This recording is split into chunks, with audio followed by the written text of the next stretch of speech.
All right, welcome back in to another episode. Today I'm joined by my wife, and we're actually going to be doing this simultaneously on Instagram Live, so I'm going to start that real quick.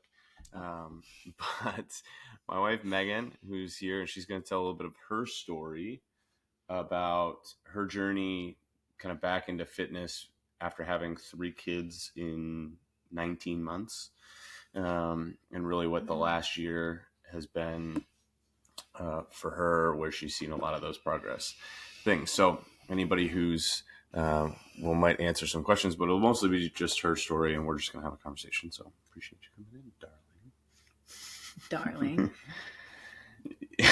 Megan's a little nervous. So And like to preface, this is the largest I've ever gotten from Starbucks because I'm running off of 2 hours of sleep. Yeah, we did not have a smooth night last night with children. My brain cells are depleted. We don't, I feel like, often have smooth nights with children. At least they didn't perfect storm us last night, like with all 3 of them at the same time. True. Waking up. So we're gonna just start with kind of prefacing. There are 3 people watching. There are 3 people watching. Wow, who are they? Emmy and Chris and a few were saying hello.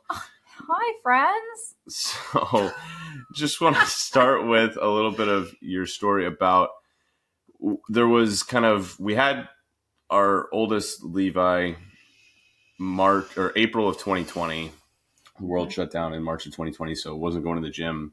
And then you tried to kind of get back into it, and then we had our twins, got pregnant with the twins in, I think it was February of 21. Mm-hmm. So it was a fairly quick turnaround. So can you talk a little bit about the intermediate time first between Levi and pregnancy with the twins, and kind of how that was for you, trying to get back into it, and then we'll go to the other side of the twins. Sure. I'm very much not good at this. So we're just gonna... You just talk. Okay. So, I guess with Levi, so pre-Levi, I was always like around 130, 135. Not that like number matters, but for me, I feel like it did / still does. So that's been a hard mind game. And are you pointing at that? Cause I'm supposed to be speaking. No. And, I got pregnant everywhere when I was pregnant. My fingers got pregnant. So I feel like I gained, like, one of the OBs who wasn't my OB was like, where you've nowhere else to store that. Like if you put on more, and I was like, what do you mean? Anyways, I gained a lot of weight. So the point is, I think I got up to, with Levi's pregnancy, easy was probably like it had to have been teetering on like 190. Yeah. And then, there were also like preeclampsia symptoms. So I was really swollen. So I was retaining a lot of like fluids. And it's nuts because I feel like nobody tells you post having the baby that like they put you, at least for me, I feel like it was either the same day or it was the next day. They had me get on a scale after Levi.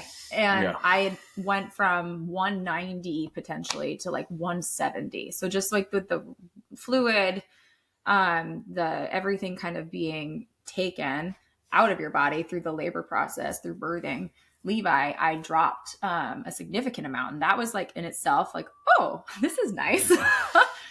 And then I would say, obviously having never given birth before, we're up to 7, that I didn't know what the recovery was going to be like. I always had been fit. I feel like being active was like in my blood, just in the sense of I come from an active family. I'm very competitive. So it was really hard for me to like reach a place where my body couldn't compete anymore. So I got a Peloton because this was COVID and I couldn't go to the gym. We put it in the storage unit. I started biking. That was good for me. I tried to do a couple of runs here and there, but my body, having had the extra weight, I didn't like running anymore. It was harder on my body, like my joints. And I got down to, I think, 153-ish, which was good. That was successful. And then we got pregnant with we got a surprise pregnancy, which was a miscarriage. And then we got pregnant with the twins after that. Yeah, so this was February of 21. So there was a little bit of that time, and the Peloton was something new that you hadn't really done spinning at all before, and got back into what? My mom's requesting to come in. Yeah. You haven't let her Hi, in. Lindsay. No, you're not going to come join us. What? Well, we can do that in a minute. I don't know what's happening. Oh, with she the wants thumbs. to be in the She video. wants to be in the Mom, video. that's not how this works, Mom. Mom, She's here. She's watching. Hi, Lindsay. But this is so interesting. This is gonna be so interesting for people listening on the podcast who like weren't part of the live thing. So, but then we're pregnant with the twins, and then the twins come in November of 21, and that was kind of a whole journey. And then and this was a tricky time because right when the twins came, I also had a really busy season of work when I was training the high school athletes. And so it wasn't really until like summer of 22 when you were able to really kind of get back into the gym at all. So can you talk about like that was your first time back in the gym since before COVID, like early 2020. So it had been over. You're saying after the twins? After the twins, yeah, was your first time kind of back in the gym post COVID. Can you talk about the kind of coming back into the gym and doing classes again after having 4 pregnancies, 2 births, a C-section, all of that, what that was like kind of coming back into the gym? Yeah, it sucked. The thing about gyms is I feel like, rightfully so, they put mirrors everywhere. And so people who know me, I'm not ashamed to say, like, I have body dysmorphic disorder. And so one of the things that I struggle with is what the main thing is body image, but weight is one of those things. And so like having mirrors around you all the time was like a constant reminder of comparing yourself to the person you used to be and then looking at the person you are now. And it was very hard for me to give myself grace for the body that I had put myself into having birthed 3 children. And it just like, I feel like everybody wants to work out and feel confident and good. And then the workout just exudes that confidence and that feeling of like athleticism. And I feel like for me, it exuded the vulnerability of like, oh, I have a lot of work to do. And then I just wanted to avoid any situation that was going to put that in front of me, if that makes sense. Yeah. Well, so like going back to the gym was really, really hard, but it was also, so shout out to Portsmouth Athletic Club are just the best, and their trainers are wonderful. Their classes are great. And modifications, I was able to meet the workout where I was at. Yeah. But it wasn't the same experience that you'd had in the past with going to the gym and kind of the gym had always been, maybe if I'm putting words, it had been kind of a celebration of what your body was able to do. And this was a little bit more, I remember you coming home and being like, it's just a glaring reminder of where I'm not and what I'm not able to do, which is a hard thing. And it's a very different experience than you had. And so then that was the summer you were kind of back into the gym and you were exercising and trying to do it. But then fall came and that was kind of when you were like, okay, I'd really like to start to move the needle a little bit when it comes to the number on the scale and kind of how your body was looking and feeling, because you were feeling better about being in the gym, but still not necessarily seeing the results that you wanted to. So can you talk about kind of where that went and how you felt in that fall into spring of 22 into 23? It's a weed whacker. Yeah.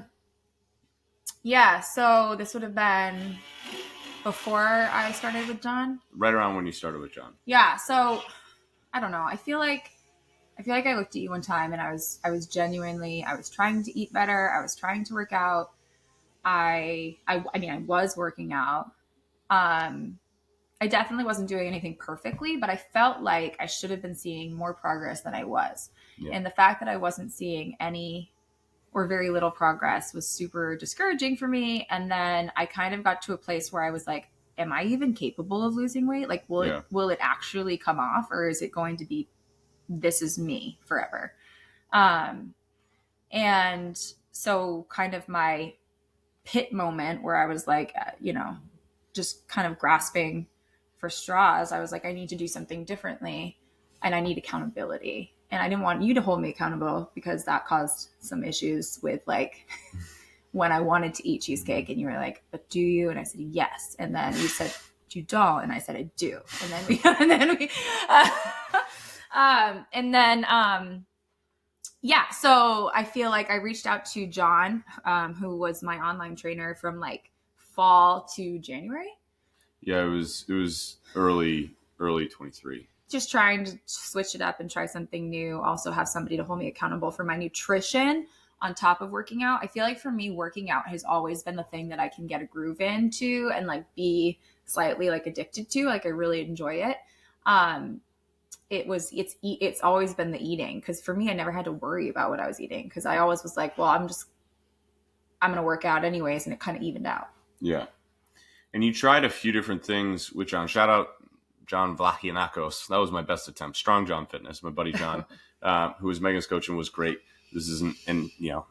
John was fantastic, and I was I was really excited for you to work with him, but sometimes it's just not the right fit, not the right time. Oh, it wasn't a John issue. It was a me issue. I ghosted him like 12 times. Yeah. Yeah, you did.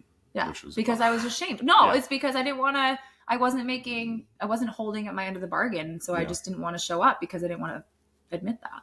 Yeah. What were the things that you weren't, in terms of holding up your end of the bargain? Where were you feeling? Because I think that's a normal guilt thing is that I think a lot of people feel is like, I'm not doing what I feel like I should be doing. So what were some of the things that you felt like you should be doing that you weren't doing? Tracking. I wasn't tracking anything nutrition wise. I feel like in college, I went down the road of journaling food, and that became dangerous for me. Mm-hmm. And I told that to him, and he understood that completely. And so we tried different methods, like taking pictures of what your meal is and just uploading it. But I would often eat it before I could take a picture of it. So like, I just wasn't, I wasn't holding myself accountable because he wasn't in front of me like you are. Yeah. And so I was recognizing areas I could be sneaky and hide, kind of like, I ate that, but do I tell him I ate that? Yeah. Yeah. And tracking didn't really work well for you in that way. Like every meal just wasn't what, and it was, again, that's not on John. John offered a few different things, but it just wasn't the right fit for you to like count your calories or weigh everything. No, it's not good for my mind too. Yeah. And so then what was the point where you were like, help me, because to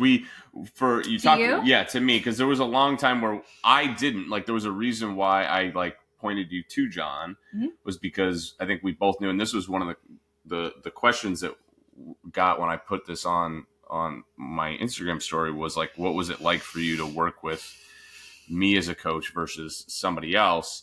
And you have other coaches at the gym. Like you don't often take my classes because the logistics of us having all 3 kids taken care of for you to come and take my classes is challenging. So you often have some of the other trainers at the gym whose classes you're taking, not necessarily doing the workouts that I write, but nutritionally me coaching you. And we were resistant to that, I think, for a while, maybe me more so than you. Because I think that there's an interesting dynamic there. So what was the point where you were like, we're going to do this? Where I needed you to hold me accountable? Yeah. The moment I realized that I needed somebody who I couldn't hide from. Mm-hmm. Yeah. And so also like, you're a good trainer, so that's good. Appreciate that. Shout out to Jeff Talzell Fitness. Yeah, it was tricky, and we talked about like the different hats. I think were challenging. Of like, I want to be husband, coach.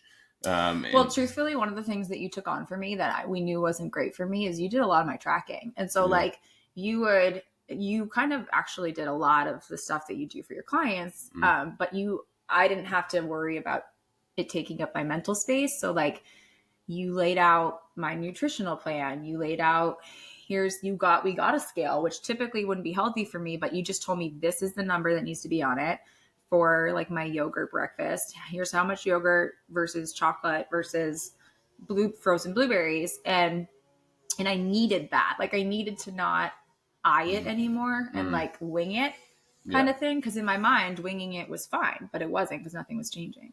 Yeah. And now you don't weigh it because you did it long enough that you know what that looks like for the most part. And I think that was the time, that was where, because you talk about, we did a 2-week thing that I've only done with you and one other person. And it's not a common thing and it's not necessarily something I recommend, but it was something that we wanted to like almost strip away. When people ask like, what do? We almost like tore down nutrition from what it was that you were eating, and we built it back up with sort of a menu of meal options. So you really have a couple of different breakfasts that you choose from, the yogurt being one of them.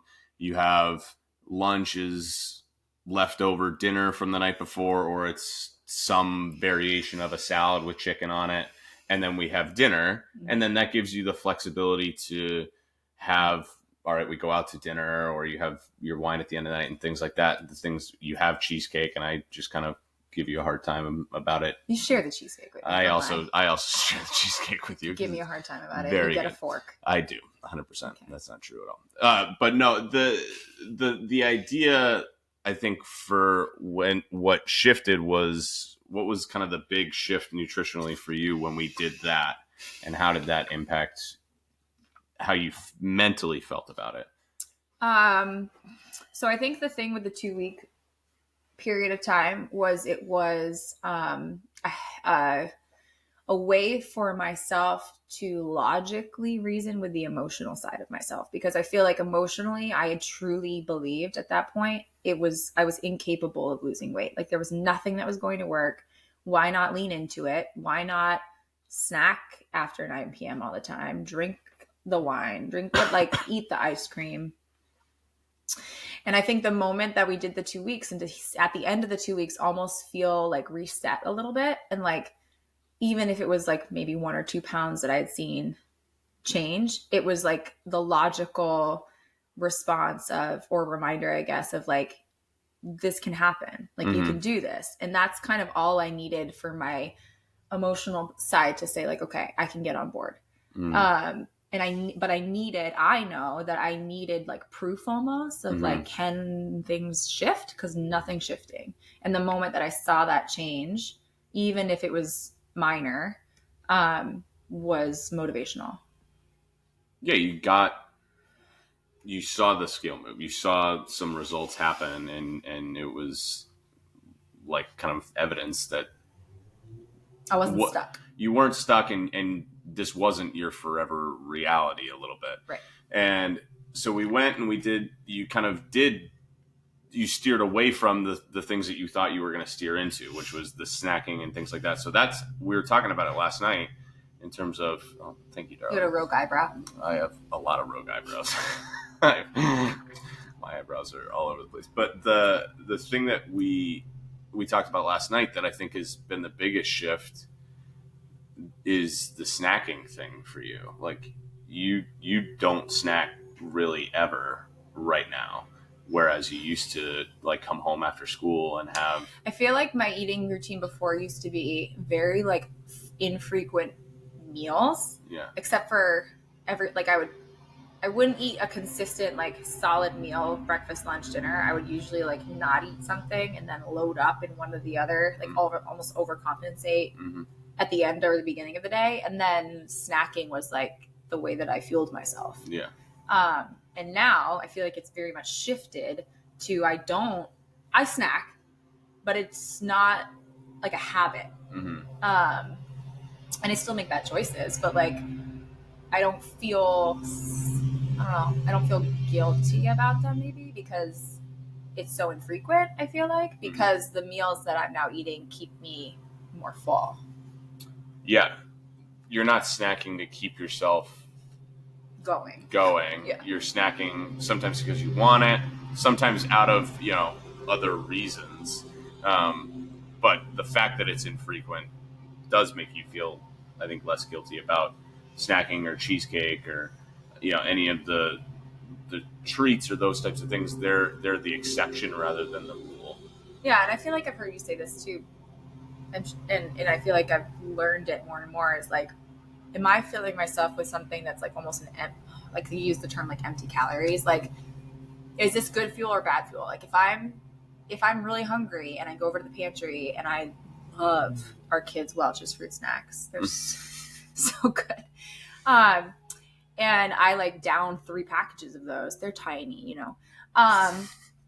like, is that going to actually do anything for me or just taste good? But like, am I still going to be hungry 5 minutes later? Probably. And then I'm just going to eat something else. Like, why not start with something like I've eaten those protein bars that are delicious, but like actually effectively filling. And so trying to be more mindful, I think, of like, why am I going to eat a pastry that I am only eating because it's in front of me versus like waiting to have that cheesecake from Cure that is like heavenly, that I am happy to consume. Yeah.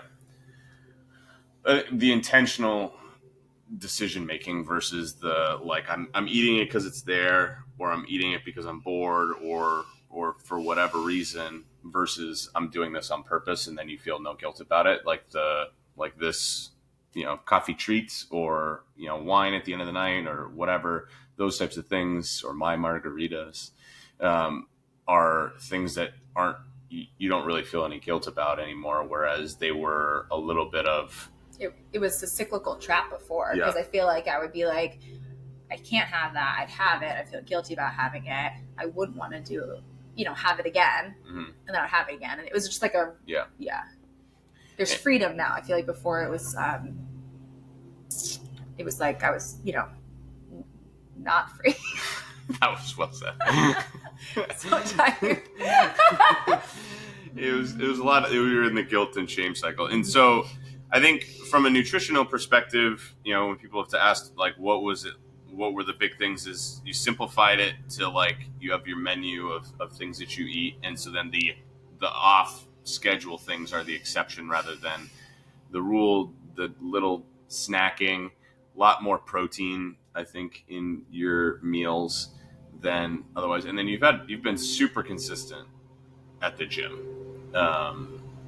and I think the other big thing that we talked about, I think, has been a big shift from last year to this year, has been the walking. I think normally during this time, I would go to school with you because your school's a mile down the road, and you and I would go for a walk a lot of days, about 3 days a week or so. We'd go for even a 10, 15, 20-minute walk together, and your steps have increased by 1,500 on average a day from where they were the previous year.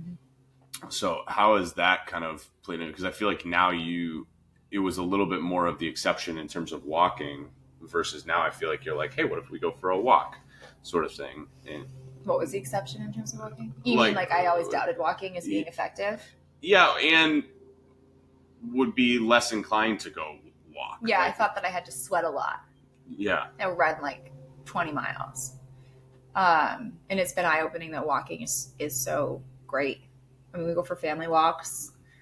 I'll walk twice a day. So many walks.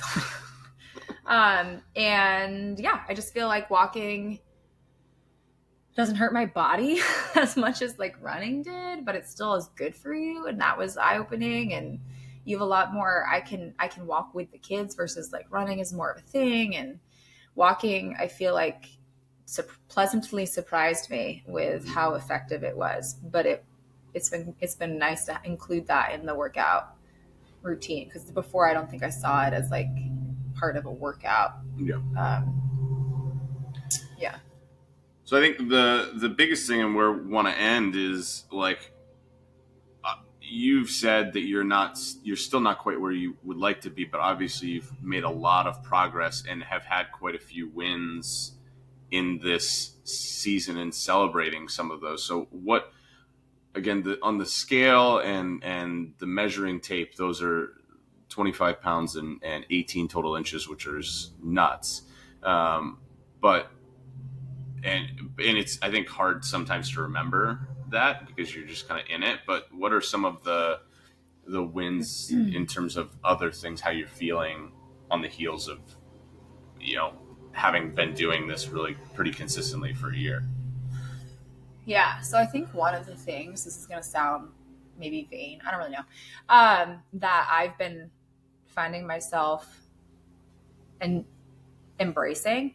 I think when I was not happy with my weight and I shifted from like clothes that I loved to wear to clothes that I had to wear almost. Like they still, obviously I wore what I wanted because I would buy them, but like it felt more limited and I felt like not feeling good about myself. I was inadvertently maybe at times hiding aspects of my body I wasn't proud of. I don't think I realized how much joy I got from like using clothes and outfits as like a representation of my personality. So like I feel like it's been really freeing and joy giving in the past couple of months being able to embrace like coming downstairs and feeling like good about what's on my body and not just like, it's what I had or it's what fits right now or like out of all the things that fit, this is the one I hate the least. Like it just feels like I was in that mindset for a while. And it feels like really good to be in a place where clothing can be like for a form of expression again and not just like a form of hiding. That's well said. I paid him to say that. Well, yeah, I mean, like last night and even today, like I don't remember the last time you wore this shirt. Like this is a pre-Levi shirt. Yeah, so this shirt hasn't been worn in 5 years almost. And I'm so happy I didn't get rid of. I think there was a large span of time where I think I just wanted to chuck everything pre-pregnancy out the window or give it away because I was like, there's literally, I couldn't, like, there's no way. I had a mindset of just like, how? And thank God I didn't because I feel like it's such a feeling, a great feeling to take out those bins. Well, and to do the other side of it, which was you gave away a ton of... girl, just knocked it right over. My gosh. I think the other piece of it is you've been able to give away all of those clothes that you did have, pregnancy clothes, but also the like postpartum clothes that you kind of had to fit in. And now you went shopping the other day and it was like the first time I remember, it was the first time since before Levi where you were like, that was good. Yeah. Like you were excited to show me the clothes and obviously I was excited to see them.